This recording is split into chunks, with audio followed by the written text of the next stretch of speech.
I'll be a first-time mother in a month. My due date is a month from today, so I'm excited. After we got over the excitement of it, it was a complete, a huge fear. You just don't know what you're going to pass on to the baby or anything. You know, I had no idea how many tests there are that you take. I'm older. You always hear about the, problems with health and the health of the baby when you're an older mom for the first time. So you think, okay, what could happen? Could it be Down syndrome? Could it be this and that? So you just get a lot of tests done just to allay a lot of your fears. They test for Down syndrome.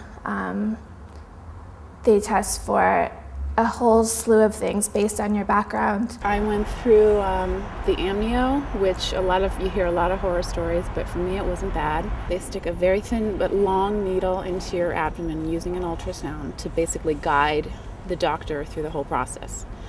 And then they draw amniotic fluid out of the sac that your baby's basically swimming around in. And then they switch tubes midway through the process. So that was sort of the only uncomfortable part because you kind of feel it moving inside you a little bit.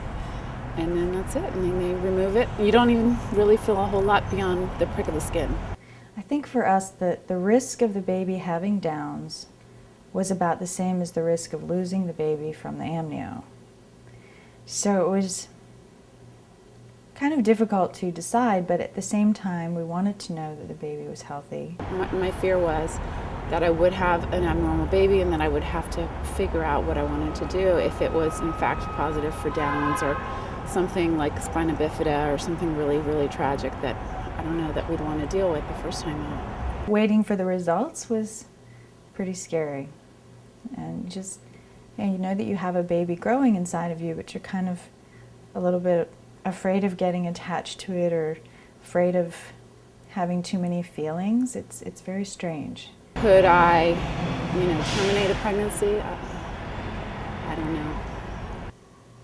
Probably we would terminate the pregnancy because it would be cruel to bring a child into this world that has so many deformities and so many hardships. When I was tested for Down syndrome, my husband and I really didn't talk about what we would do if the baby was, a possible carrier of that. I don't think it would be something that I would want to do, but I think to each mother her own.